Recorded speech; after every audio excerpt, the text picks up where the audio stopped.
What's up, everyone? Welcome to the Aubrey Marcus podcast. I'm here today with the founder of the Psychedelics Society of Brooklyn, also a lawyer, which at this given moment in time may appear to be a conflict, but soon enough will not be a conflict. My friend to be here soon, Danny Miller. What's up, Danny? How you doing, man? I'm great, Aubrey. I gotta say, it seems pretty surreal for me to be here right now. You mentioned I'm a lawyer, and I'm also the founder of a group that advocates, I guess, in some way for psychedelics. Those aren't things that go together at all. And actually, it goes far beyond that. I was thinking of stories for this podcast, right? I'm going on a podcast. I need to have something entertaining to say. And I think I have some good stories. So I'm just like going through my mind of stories. And I come across, I think, which is like a gold mine. After college, I applied for a job at the CIA and the NSA. And as part of the process, I had to interview the polygraph, and they looked over my paperwork and they looked over like the admissions of like everything I had done wrong in my life. And they're like, so we see here that you did magic mushrooms freshman year in college. Would you like to say anything about that? And basically I just was like, I couldn't have been more apologetic. I think I said, I'm so sorry. I can't believe I did that. I'll never do it again. And yet here we are. Yeah. I'm a lawyer, and I'm the founder of this Psychedelics Society of Brooklyn. So well, as long as you're not busting people for doing psychedelics, I think you're okay. We're good. Yeah, I don't imagine you're a prosecutor trying to bust hippies at Burning Man or anything like that. That might provide a slightly greater degree of conflict. So you've in writing this, that apparent contrast, I think, has been partly what's fueled a lot of the interest in the media. You had reports from Vice, Newsweek, Washington Post, and a lot of people kind of picked up your story. And so I'll let you kind of recap that story for people who aren't familiar. And but it's been pretty interesting because people like that juxtaposition. They they don't want to see someone dressed in a unicorn costume talking about psychedelics, just like when John Lilly showed up in like a raccoon squirrel suit talking about float tanks. Like, nobody's going to listen. But when lawyers and doctors and scientists and CEOs and people start coming out of the woodwork and explaining the benefits of these things that we all know as medicines, but the government classifies as drugs, people start to pay attention. And that certainly seems like that happened with you. Yeah, I mean, I definitely understand the appeal. I mean, I definitely don't fit a stereotype. And I think that's part of why I felt compelled to come out of the psychedelic closet, so to speak, and share my story in the Newsweek article.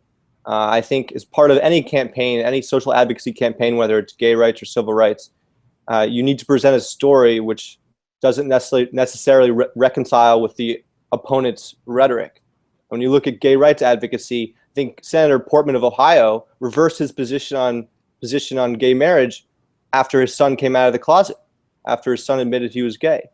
I think in my peer group, especially, and probably beyond, especially with the Vice article, it's like really hard for people to reconcile the image of a psychedelic user as a dropout, as a degenerate, as a hippie, as a 1960s do-nothing, given that there are people like me that are standing up and saying, I've had an extremely productive, powerful, transformational experience on psychedelics. Mm-hmm. And so I think part of what I'd like to do, and what I have done, is just continue to voice that message.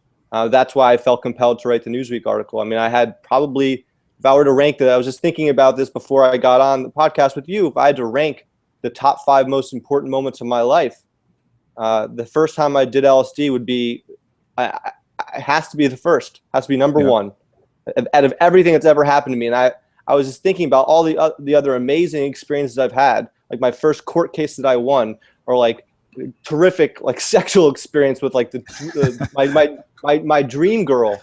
And yet this experience on LSD that transformed my life was number one, and I don't even think it's close. My entire life I basically had a super competitive, goal-oriented mindset, and it was basically me against the world. Even when I remember when I collected baseball cards, I wanted more baseball cards than everybody. I wanted to collect all the baseball cards. I didn't really think I was on a larger team than it was just Team Danny. Mm-hmm. And this affected my relationships. It affected how I approached my job. It affected my future. And I had this experience, and it flipped everything on its head. I'll just tell you, I think this sort of perhaps encapsulates the experience with my best friend in the world, who had convinced me to experiment with psychedelics. And this is fairly early on in the experience.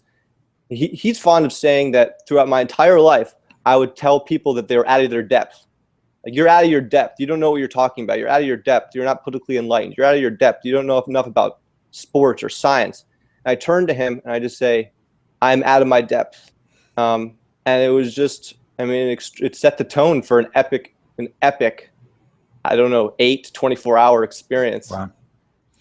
Yeah, I mean, I think what you're saying about, one of your top life experiences being on a psychedelic, that was echoed in that Johns Hopkins psilocybin study that they did, where, people ranked it as either top 5 or top 1, reliably. The majority of people had it as one of those two. I think above 90% ranked it as top 5, and a good majority ranked it as the number 1 single most impactful experience of their life. And I can certainly echo those sentiments. And I've, been fortunate enough to experience medicines of a variety of different sorts and had those experiences with ayahuasca, iboga, psilocybin, and, definitely some of the top experiences of my life, and helped support me become, the man, CEO, athlete. It's helped me on all aspects of these things that psychedelics traditionally in the kind of idea, the zeitgeist that's been put out there, isn't supposed to help with. Like, it's not supposed to make you a better athlete. It's not supposed to make you a better CEO, not supposed to do all these things. And it certainly has, along with the spiritual enlightenment and the, opening of, my emotional availability and general happiness, the things that are a little bit more traditional, but it's really been a performance enhancer straight up across the board. I mean, it can make people more creative, more intelligent, not to mention happier and healthier people. I've been listening to your podcast, and I think you talk a little about experiential knowledge. I think I've been over intellectualized my entire life. In fact, I thought probably before my experience, the most important thing was, how much do I know? How intellectual is my knowledge? And I've been a student of science and history of the Middle East, and I think I knew a lot. But my emotional grasp on things, even though I think I've been an emotional being, it was not nearly as predominant or influential a part of my life as it should have been. And I'm sitting there on LSD and I was having these basically emotionalizing intellectual thoughts I've had my entire life. I was an astrophysics major in college. And so I've known that the Earth the universe was 13.7 billion years old, that the Earth was billions of years old, how long we've been evolving on this planet as a human species. And I probably could write down for you like where the agricultural revolution was and where the industrial revolution was. And I understood where we fit in to this whole story, but I never felt it before. I never felt connected to it before. I never felt part of something larger than myself before. And that moment, that series of moments that day, it helped me feel all of these thoughts I had previously had, which is something I think has endured until this day. And I'm not saying that everyone should have a psychedelic experience or that it would be beneficial for everybody, but I do think it could help a lot of people. And disconnection's a big problem. It leads to psychopathologies like depression and addiction and anxiety and existential angst. And these experiences can reconnect us to ourselves and to our friends and to our families and to the larger community. And I had that experience, and it's not like I woke up the next day and thought to myself, I'm going to be a psychedelics advocate, but I needed to figure out what happened. I read about the neuroscience, and I read about the psychedelic history, but obviously it was something I needed to integrate into my life. It's something I needed to do. Yeah, I think you're really touching on that core tenet of truth, that one, at least one of the major ones, and that's the connection to all other things, all other beings, the connection to the planet. I think the ego that we have likes to create these smaller little frameworks that define who we are, get a very tight identity, and define everything else as separate from that. And that, to the ego's point of view, is the most advantageous for survival. And so it creates these kind of frameworks.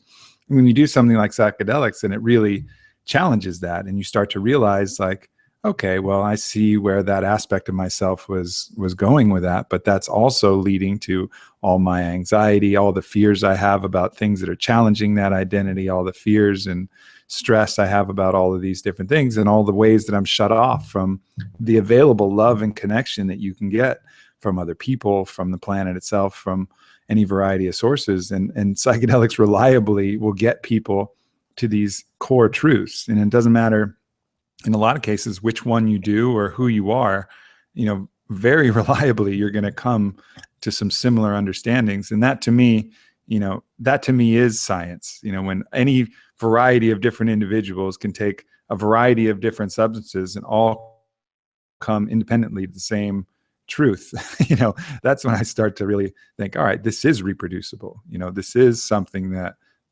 holds up to the skeptical challenges. There's a core truth there. And I think that's exactly what you're talking about.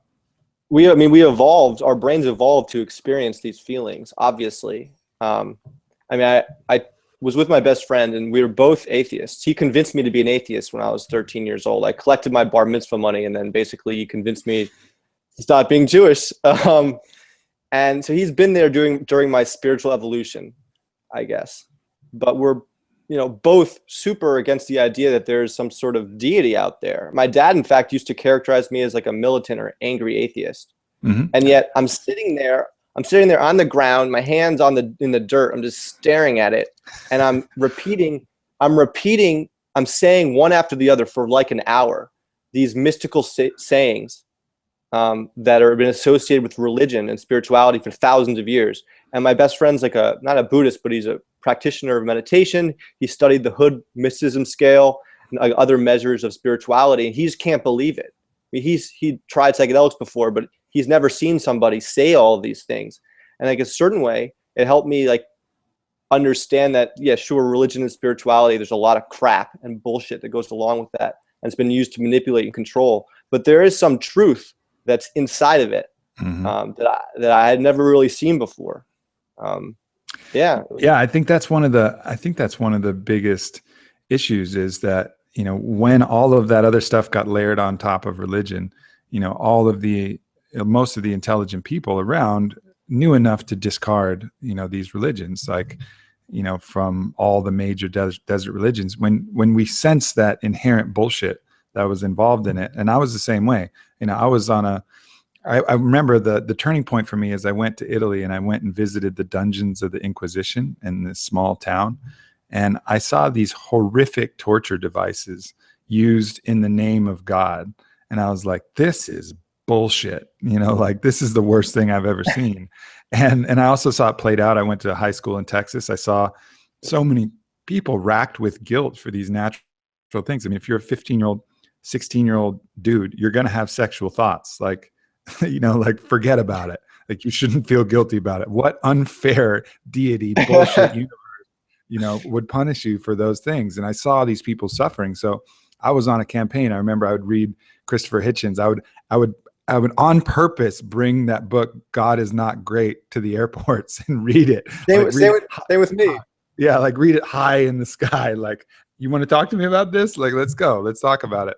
And then, I had my first psychedelic experience where I literally felt my body melt away and then realized, oh, well, there's something here besides this meat sack. And I guess I got to rethink a few things.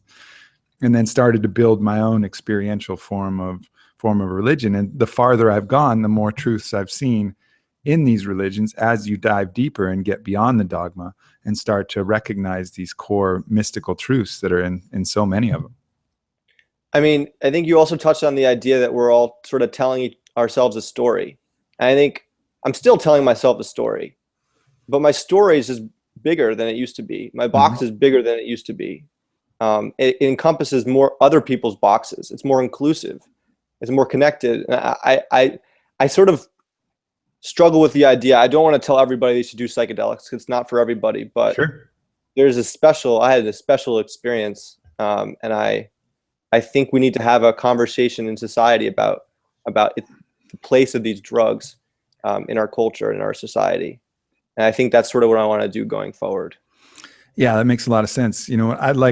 I'm kind of a utopist, and I like to look at creating these ideal futures. And, I think having a real structure in place, like you have with Christianity or Judaism or these religions, where you have these institutions and rituals and different things to support and foster spiritual experiences. Except in our society now, for the most part, they're fairly hollow. You're bringing kids to these things, you're going and you're just trying to pay attention long enough to get out of there and show face, and they don't carry the real weight of a true spiritual experience. And if I'm looking at rebuilding a society in a different way, I think incorporating these different plant medicines and psychedelic medicines could be the way to truly connect people. I mean, if everybody on Sunday at 11 a.m., noon, or whatever, had their psilocybin-based ceremony experience and then came out into the world, I mean, that would be some shit. I mean, that would be something really different. And I think, there's some churches that have tried that, and they kind of weave in some of the Christianity, like the Church of Santo Daime and the UDV, the ayahuasca churches from Brazil. And they've had certainly some success, but really just starting from scratch and saying, like, let's connect people to their own truth. Let them introduce them to their own God.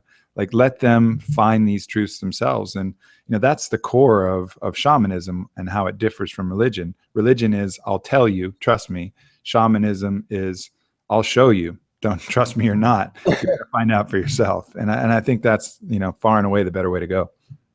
I mean, it would be great if we had a day where everyone tripped together, or at least a lot of people did. I think Rogan had Rick Doblin on a couple days ago, and they were talking about having a national MDMA day. I think Rogan said something like, Christopher Columbus has a day, and he was like an asshole. Right. Right. I mean, MDMA, I've had an experience in MDMA, which was just, I experienced pure love. Yep. Pure self-love. I wasn't judgmental. I wasn't condescending. I could relate and empathize with everybody. It didn't feel superficial whatsoever. And for people that are suffering from actual trauma, it could be like a functional cure. But it's an experience I think a lot of people should have. Yeah. And yet people think of MDMA, they think of the holes in the brain on Oprah, or they think of all the propaganda. Yeah, we just need to restart. The crazy thing about that holes in the brain study is it wasn't even MDMA. It was it was methamphetamines that they tested. Right. This label like gives you holes in the brain. Oh, whoops! A few years later, that wasn't actually MDMA, but holes in the brain. Let's just keep that part. Yeah. Have you ever read Huxley? I have. Yeah. Doors of Perception, Island. Islands. I mean, Island inspired me to write that Washington Post article, because you have this utopian island which integrates psychedelics like maturely into their culture, like part of coming of age rituals and Moshka. Moshka. It's a model we could use. When I think of the future of Brooklyn, for example, I think of like taking Island and just like taking the good parts of Island and placing it in Brooklyn. But we'll see. That's a long time in the future. Yeah, 100%. That book, I've read it twice now, and it's one of the most impactful books of my life, because so many of those different ideas I think are powerful. I mean, obviously that mountain climb to the high altitude shrine where you get to, get introduced to mushrooms by the elders of your tribe, so to speak, at that point. I mean, what a beautiful coming of age ceremony. I mean, I was Jewish, but not enough to do the bar mitzvah. And I know you went through it, and that used to have a little more grit to it. I think they used to give the 13-year-olds a woman to have sex with, and like a few things that had a little more grit. But now it's just it's a lot of fluff. It's really a lot of fluff. But that, and my little brother went through it, and he didn't consider himself more of a man the next day as he did before. But if you took Huxley's model, where he's climbing to the top of this mountain and getting introduced to a flood dose of mushrooms for the first time, yeah, he's going to be a little different when he comes down that mountain. There's going to be a little different swagger to him. And I think that's a major part of what's missing. We have this, we become from boy to man in this. How does that happen? There's no rituals. There's no ceremony. There's no way. It just kind of happens one day. One day you wake up and you're like, shit, I'm an adult, but I don't feel any different. So having these ceremonies put in place is one of the really great ideas of that, but one of the many for sure. Yeah, I mean, I think my entire life I've been I always questioned authority. I always questioned the rules. I didn't really accept anything anyone ever told me, which has been difficult because a lot of the establishment's good. A lot of the rules my parents told me to follow were good, but as like a matter of principle, I just never followed anything. Psychedelics has like sort of given me underlying principles that feel right. They feel like basic truths in a way that that other things I've learned in my life haven't. So if I could have incorporated them earlier on, I think it would have been, I'd even have, I don't know, I'd be better off for it, I guess what I'm saying. Yeah, no doubt. They've been a they've been a guiding light for me. I took my first psychedelic experience was like 18 or 19 in the mountains of New Mexico, and that was what started me on the path. And it's really once you've tasted that, you know, there's really no looking back. Like once you have that direct experiential access to these things, you know, that's the criteria that you uphold. And one of the things that's been great too is the more information that I add, the more books I read, the more understanding of other mystical teachings I read, it's almost like I can connect big parts of the puzzle. You know, the psychedelic can provide different connections to different things. Like I remember reading recently, I read this guy, Dr. Joe Dispenza, wrote a great book called You Are the Placebo. And I read that book right before I read Don Miguel Ruiz's last book, The Toltec Art of Life and Death. And then able in one psychedelic experience was able to draw all of these connections between these two books that I normally wouldn't have been able to see on my own. So it's not just that the truths come like magic fairy dust through the ether and plant in your brain. You're making connections from stuff you learn and creating new things from the pieces that you have available, which is why I think it's so important, not just for, you know, for everybody to really, who's interested and who it's suitable, but like scientists and astrophysicists, like you are going to be, and all of these different people, because it can enhance their knowledge base and help them connect pieces to the puzzle based upon what they know. You know, it's not like a standard set of information. It unlocks a higher access of your own brain. Yeah, and I feel like we just become more integrated by taking these drugs. Yeah. But anyway, it's a brave new world, and I mean the study that just came out of Huxley pun intended. I haven't read Brave New World, but yeah, no pun intended. I mean the study that just came out of Imperial College London that's been funded by Beckley Foundation just like showed the imaging of the brain, and it's not that just we see how LSD affects the brain, we see how LSD affects consciousness. It's like possibly not just a key to our mind, but a key to neuroscience in general. And I just think that there's so much exploration worth doing, and I think that there's a lot of momentum in society now. I mean, the studies aren't just at Johns Hopkins, Imperial College; they're at UCLA and University of New Mexico, and the list goes on and on and on. And at some point, people are going to start asking the question that, you know, if these drugs can help the sick and the terminally ill and the addicted and the depressed, well, then maybe they should help all of us. Why are we ignoring the vast majority of society? Yeah. Aren't we all sick, and aren't we all addicted on some level?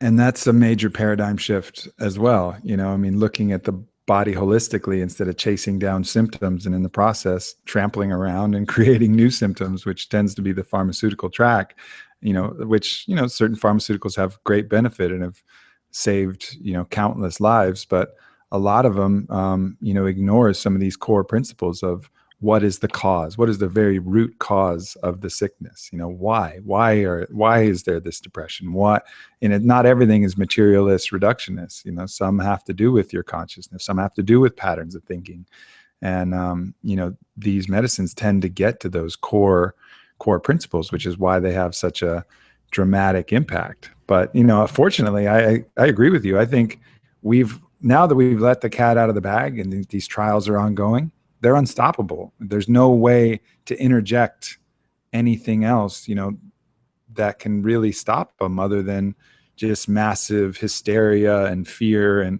other tactics like that. But science is so well supported now in our society that once you open the door to these clinical trials, these double-blind, placebo-controlled, randomized trials, the data speaks for itself. And I think that's a really different way that psychedelics are approaching mainstream than they did in the 60s. And one of the reasons why it failed then, but I fully believe it'll succeed now. Right. I mean, we don't have the Timothy Learys of the world have been replaced by Rick Doblin and Roland Griffiths, the scientists, the responsible advocates that aren't telling everybody to take drugs and drop out of society.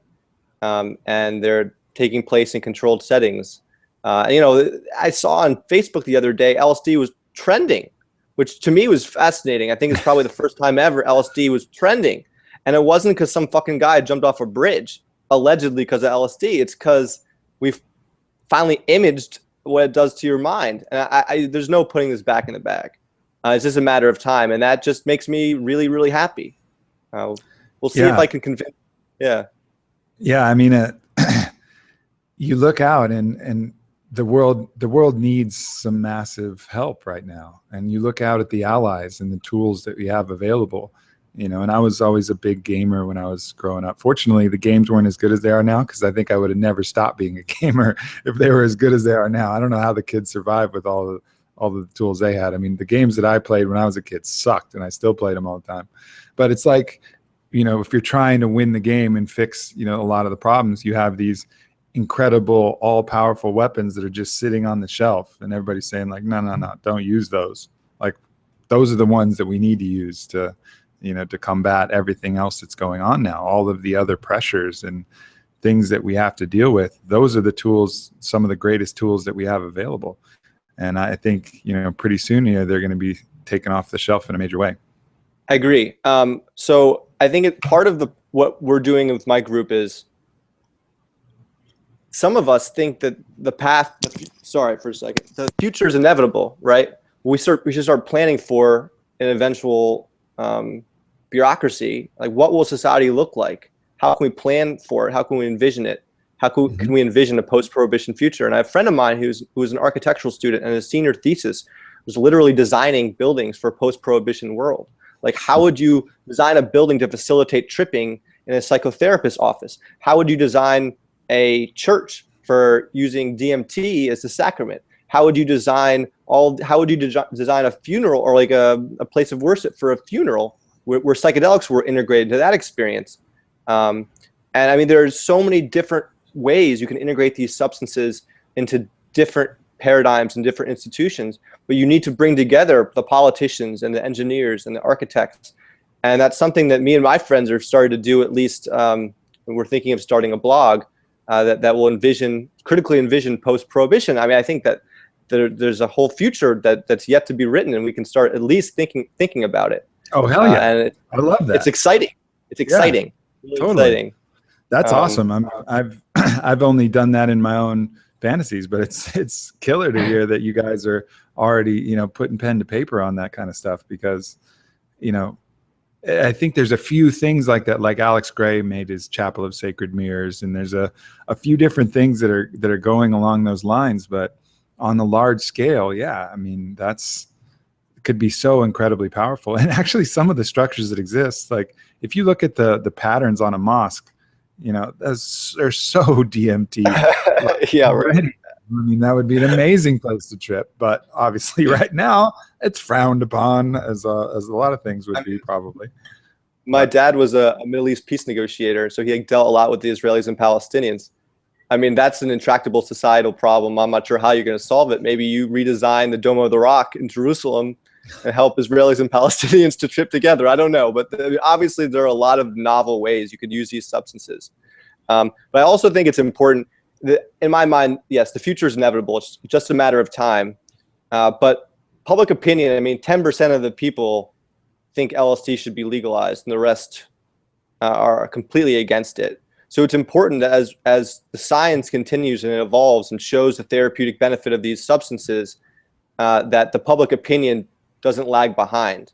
And so I think advocacy does have a pretty good place. And so there's a campaign that I'm a part of called Psychedelics Because, and there are like 5 different groups: MAPS, Drug Policy Alliance, my group, SSDP, and then it's led by Symposia, who's spearheading the entire effort. But basically, it's, why do you support psychedelics? And it's not just because you've done them or out of the closet, but there are just so many reasons to support psychedelics. Like hashtag psychedelics because I'm a veteran with PTSD, or hashtag psychedelics because it helped me quit smoking like me, or hashtag psychedelics because, you know, the Eleusinian mysteries that lasted for 2,000 years in ancient Greece and Plato and Herodotus attended could possibly have involved an LSD type of substance. Or like psychedelics because in indigenous societies all over the world right now, they've maturely integrated these substances. I mean, there are literally like dozens and dozens of really good reasons for psychedelics because. The opposite, the counterpoint is psychedelics not because, and it's hard for me to think of one. So yeah, I think it's important why we acknowledge the future seems to be trending in a certain way. And the science is certainly going in one way, that we need to bring everyone else with us. And that takes like disciplined advocacy. And I think a lot of us are engaged in that, at least I hope. Yeah, I agree. And I think, I think we have to be careful of two sides of that too. I think some of the individuals who are like deeply entrenched in that psychedelic culture, particularly in the traditional plant medicines, they almost are like, oh man, now it's just going to get popularized and it's going to lose its magic. But, and while I hear what they're saying about that, like, oh, what will happen if we take these cultures, traditions and bring them out into the mainstream? Like, yeah, I hear that. But at the same time, for a large part, the world is sick. And, to withhold the medicine to the world because you want to have some special sacred thing that's just yours, just the chosen ones get to experience it, is bullshit. Like, a sick world needs medicine. And in so many ways, in so many different avenues, these psychedelics can help people, that it has to be brought out. And I think we got to move past the kind of the mysticism of the jungle. Yeah, it has its place and it's beautiful. And I love listening to Icaros when I do ayahuasca, and I have immense respect for that. But at the same time, when we envision the future, let's envision it encompassing everyone, not just trying to protect these traditions and systems. Let's optimize and create it to make it the best medicine that it can possibly be. Do what Huxley did with his mushka. I mean, he was actually fantasizing about creating a different type of medicine, like the exact right type that everybody in society could take. That's why he didn't call it mushrooms, or he didn't call it mescaline, or he didn't call it anything else. Because in his mind, he thought that there would be just that right thing that they could dial in. And, I think that's the way that we should think about it, is use all the tools that we have available, not be bound by any mysticism or any dogma or anything in the past. Look at these things and recognize that, with any medicine, there's a lethal dose. There's a time when it's not applicable. And that's something I talk about, frequently. Like, you gotta have respect for this. This isn't holy water. This isn't of divine origin. You give someone 6 grams of mushrooms, they may freak out, and it's probably not going to be a good experience. Much better to give them the minimum effective dose, like a true principle that you would apply medicine in a situation that's sanitized, that has good, clean energy around it, because it is energetic medicine. So approaching it with these kind of modern principles like we do with medicine, but then recognizing the other thing that it has, these immense spiritual benefits, like that's the future that I want to envision. Absolutely. We need to bring as many people as possible into this tent. And the idea of depriving someone of it, or like the popular culture, the mainstream of it, because then it'll become less cool, or it'll lose its flavor. It will be somehow manipulated. I mean, I've had this smile, not every day. I mean, I've reverted to my pre-LSD self months ago, but I have this smile that I can access. And this perspective that still has endured. And I want everyone to have that ability. I was with another really, really good friend of mine who had his first experience with LSD a couple months ago. In the middle of it, he turns to me, and look, I've been bothering him for a long time after my experience. You got to do LSD. This is amazing. And all my friends and my family are just really annoyed, because everything that we talk about seemingly is about psychedelics. And my friend is part of that. Like, he just would tell me, Danny, we can hang out, but no more LSD talk. But he turns to me in the middle of his trip and he says, we've got to get everybody to do this. Right?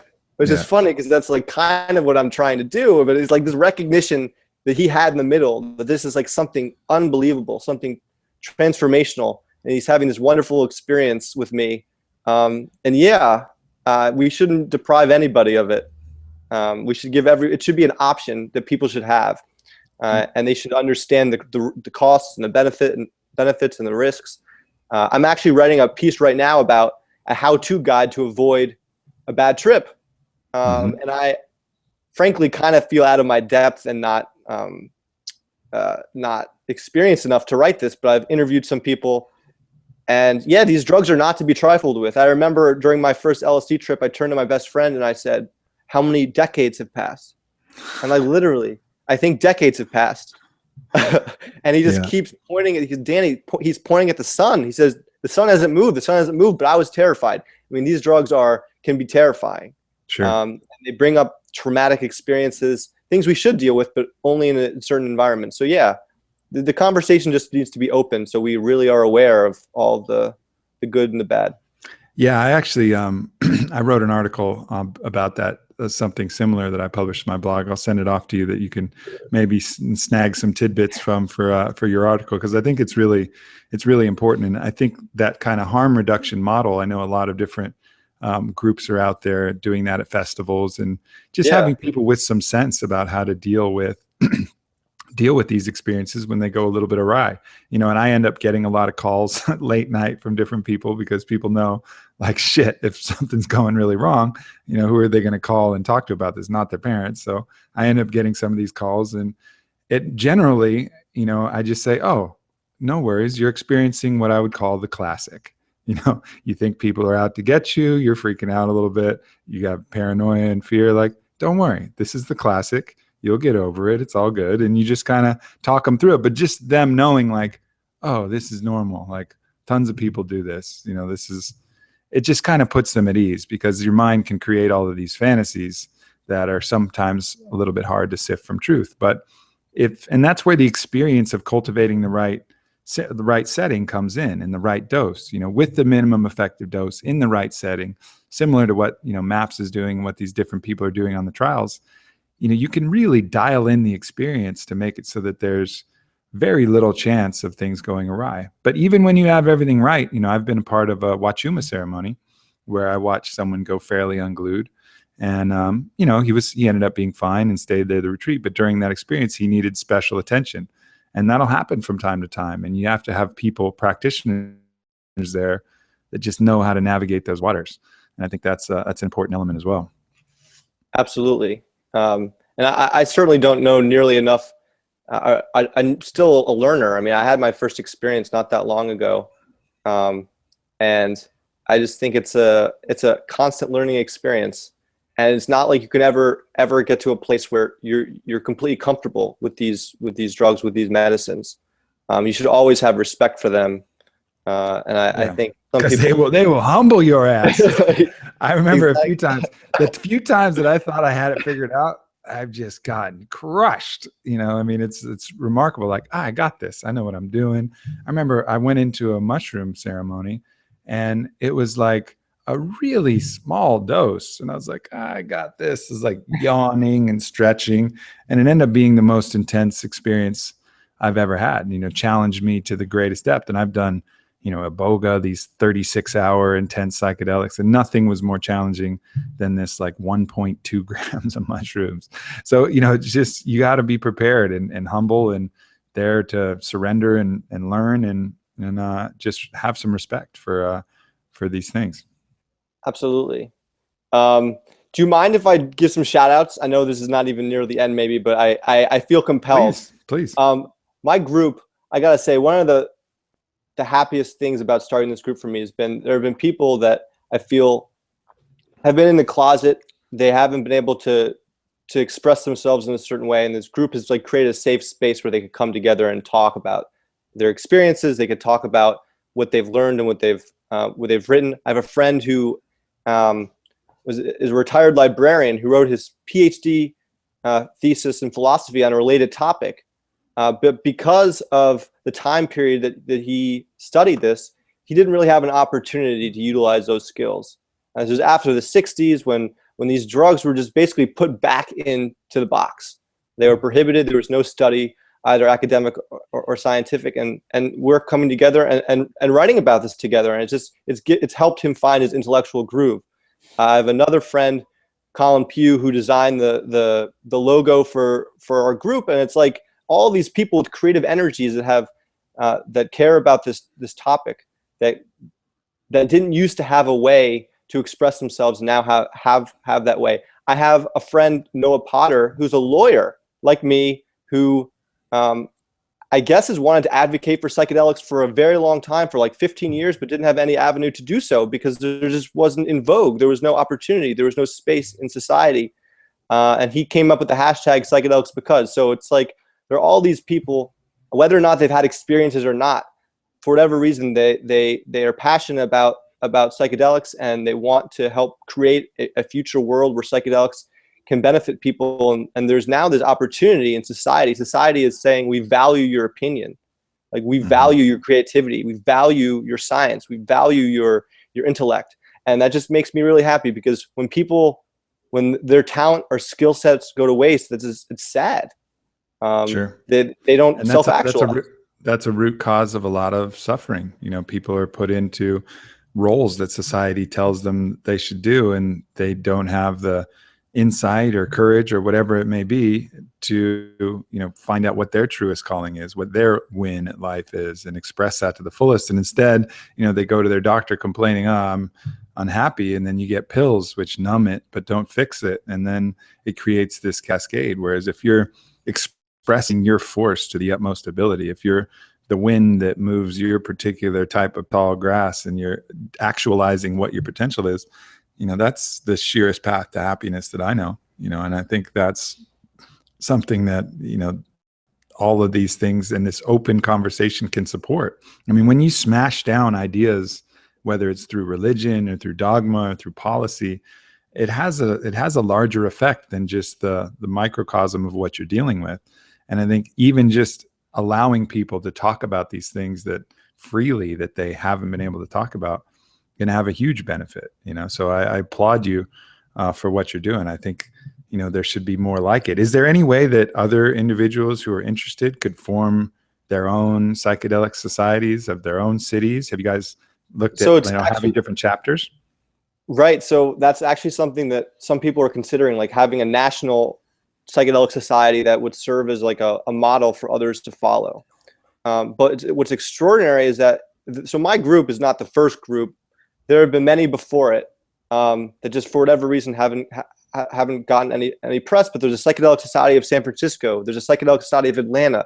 There's one in Baltimore.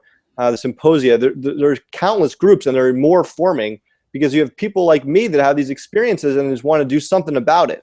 They don't even know what. When I started this group, I had no idea what it would be or what it would do. I just knew I had to do something. And there are people that because these drugs have become less stigmatized, have their own transformational experiences, and then want to share them with the world. And I just think that that's tremendous. Mm-hmm. It's like it's the least egotistical, like most productive and just community kind of sentiment that's generating these different groups. And I'm really happy to be kind of a part of this movement. Yeah, I agree. Are you familiar with the Chavin culture of Peru, the ancient culture Chavin? So that's an interesting time period in history. So one of the superpowers in Peru before the Incas was this culture called the Chavin. They were flourished around 3,000 years ago. And interestingly, during that period, if you look at the archaeological records, for about 600 to 800 years, there is no evidence of war. The weapons of war, the implements of war, the different things that accompany most of human history, were absent from that period. And that's been something of an anomaly to archaeologists who track it up to an anomaly.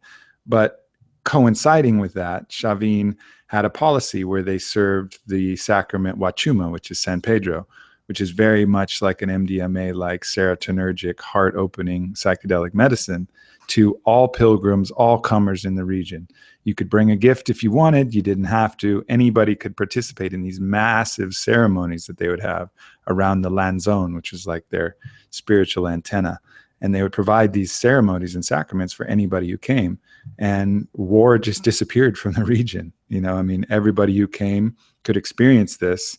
And it was a really interesting time in history. And I think we're entering potentially another one of those times if we allow it and if we don't resist it. Where conflict resolution, you bring the leaders, conflict resolution on MDMA is, without a doubt going to be much more highly effective. Imagining getting the groups of leaders, world leaders together and having a facilitated MDMA discussion, regarding these issues, just with their hearts open and really looking at both sides as equals and seeing each other for who they are. I mean, the impact of that downstream could be astronomical. And I think that's a potential future that we have once these medicines get legalized, and it'll start happening slowly on its own. And then hopefully eventually it'll become part of the institutional fabric of the structures themselves, as people like you and I and other people in this movement become leaders. And, that old kind of, the old guard, moves on, and this new guard comes to fruition. I think we have a chance to build that future, to make, the world our own island, so to speak. Absolutely. And it's interesting when you think of the people we're trying to convince. A lot of people are afraid. I mean, legitimately afraid. They're not propagandized, but they think of these drugs. They understand what's entailed. I mean, psychedelic means mind manifest. Your fears are some really scary things. Facing your fear, facing who you really are, it isn't something that one of the main reasons why psychedelics aren't addictive is because doing like LSD is an ordeal. I mean, that's not even talking about ibogaine or ayahuasca or something. I'm talking about LSD, like a much more tame psychedelic in some ways. It's an ordeal. It lasts for the whole day. You go through periods of suffering. You're scared, and then you're hungover for the next day because you're exhausted. People aren't really looking for that experience. People sometimes are just comfortable being comfortable. And even me, someone who obviously had this transformational experience, and thinking of my future use, I've been afraid. And I mean, from what I've heard about ayahuasca or the plant medicines in general, they seem like more like their medicine. They seem like they're medicines in a way that nothing I've done has seemed like it's a medicine. Like they go in, they target really important things that need to be examined. And it almost seems like, based on the descriptions, listening to you talk about your experiences and others, like they're magic. I mean, they're not magic. Everything that happens psychologically has a biological correlate. Everything we think has a physical correlate. That being said, I've been afraid to like embrace the plant medicine. But yeah, I think we all have to get over our fear. People who haven't experienced them, who are running away from their fears, need to understand that living in fear is no way to live. And yeah, I just hope we all can just help each other have productive experiences. Yeah, very, very wise words. And for me, I've recently had a LSD experience, which was actually my first, and I haven't even talked about that or even mentioned that, because I've been pretty heavy into the plant medicines. And so I feel comfortable being able to make a description that I haven't been able to do before. And for me, LSD felt like a young, brilliant doctor, like a young, brilliant doctor that was going to try some stuff out, and some of that stuff was going to work incredibly well and be like right on point. And then some of the plant medicines are kind of like that older, wiser doctor, like the one that's just a little slower with his procedures, maybe, still has the brilliance, but has just eons of time and practice and has seen so many thousands more patients, and I think that's the distinction for me. I think they all have the potential to be medicines. LSD felt like it tried a few things out that I was like, where are you going with this? And it's like, I don't know. Let's just, whereas a lot of times with the plants, every different branch that I go down, I can be like, oh, I see why you were taking me there. Oh, I see why you were taking me there. But it doesn't mean that they're any more medicine or less. It's just kind of like a different spirit that they have. I mean, and obviously by saying spirit, I'm also not ignoring the fact that it's a different psychopharmacology, So, I mean, I don't know. Yeah. I do think that the LSD and other psychedelics are certainly medicines too. At the same time, I feel like I need to give credit where credit is due. I mean, these plant medicines were developed over a long period of time. It wasn't a mistake. Like there was probably a lot of guessing and checking. A lot of people probably had terrible experiences before they really figured out the right kind of concoction. LSD was just synthesized by Albert Hoffman in 1943 by accident.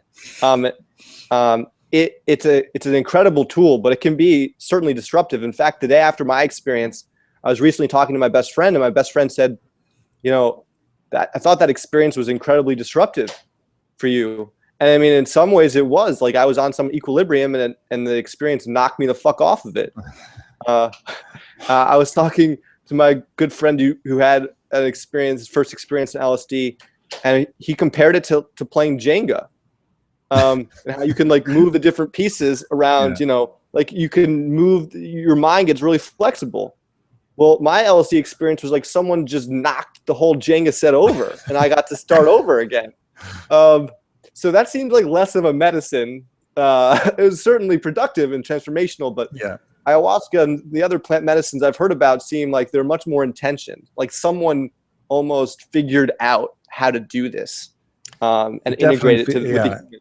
I would tend to agree, having now experienced the gamut, that it's just there's this almost intelligence that comes through that's really seems to be beyond you. You know, like, man, how did they know that's exactly where I needed to go? And it can be pretty powerful, but it's a trial by fire. I mean, particularly ayahuasca, boga. I mean, these things are literally, you're throwing yourself in the fire of your own psyche and your own consciousness, and you know, you got to be ready for that. And but if you are, and if you're willing to go into your fears, and it can be amazingly powerful. And I think, you know, one of the things that comes with it is LSD has very, very few like physiological effects that are too challenging. You don't get overwhelmingly nauseous. Your heat regulation is, you know, relatively stable. There can be some fluctuations, but with ayahuasca, reliably, you're going to feel, in iboga, you're reliably going to feel horrible. You know, so the combination of a psychedelic with feeling horrible inevitably is going to make you afraid that you're going to die. So I think you almost always reliably, that's why they call it the vine of souls or the vine of death, because you reliably have to get past your fear of death, because, well, you feel like you're fucking dying. that's like a good part of the medicinal aspect of it. But and you know what, that ordeal part of this isn't something that it has a significant benefit. I mean, I feel a lot of us are just way too comfortable going through these ordeals and coming out the other way and like seeing that you're okay, you survived. That has a lot of benefit. I mean, the other day I got food poisoning. I was like really sick, and I go into the bathroom to like throw water in my face, and I just collapse. And I'm on the floor, like really sick. And this had been pre-LSD. I would have been terrified. I would have called the ambulance. And I thought to myself, I'm really sick. I'll get over it. I'll come out the other end. And it's like, I don't think I'd ever really gone through that sort of ordeal before, and it's prepared me for other things in life. Which is interesting, a nice ancillary benefit, I guess. Yeah, I think there's an old Latin saying that says, you know, if only we were as good a men as we promised when we were sick, when we were well. You know, like some saying along those lines, like when you're sick, you're like, if I get well, I'm going to be the best man I ever was. And I think there is something to the ordeal of that. But there's also medicines, like I did this frog poison called Combo. And that was, to me, purely an ordeal. It was just straight ordeal poisoning. I was actually sick for 2 months, had no real benefit other than making me feel horrible. So I think, you know, there's the balance of medicine and then just purely suffering. I think some of these things called medicines, like that frog toxin, I'm pretty sure that's just ordeal poisoning. Have you ever done 5-MeO DMT? I have. Yeah. Yeah, in a variety of different ways. It's very potent, different than NN-DMT, pretty substantially different, but much more emotional and less visual, less fireworks. Interesting. Yeah, compliment. I've heard stories. Yeah, I'm not nearly ready for that yet, but we'll see sometime in the future. All right. Well, if you become ready at any point, you got my number. Reach out, and we'll take a trip down to the jungle somewhere and figure some shit out. It'll be fun. Absolutely. Yeah. Well, anything else you want to give a shout out to or direct people to? I mean, I guess it's important for me to say, I feel a little self-conscious with my group. Like this group, I'm really happy that we formed. There's over 700 members. We've had 15 different events. But there are lots of other groups that haven't gotten publicity for a variety of different reasons, and I kind of feel like some of them have been left out. I think I've already talked about my individual members who've done a lot of work and haven't gotten any recognition. But just a shout out, not only to Psychedelics Society of San Francisco, Psychedelic Seminars in Baltimore and Symposia, and MAPS obviously gets an incredible amount of publicity, and for good reason. I mean, Rick Dobb, he's like one of the main reasons why we're at where we are with the science and the advocacy.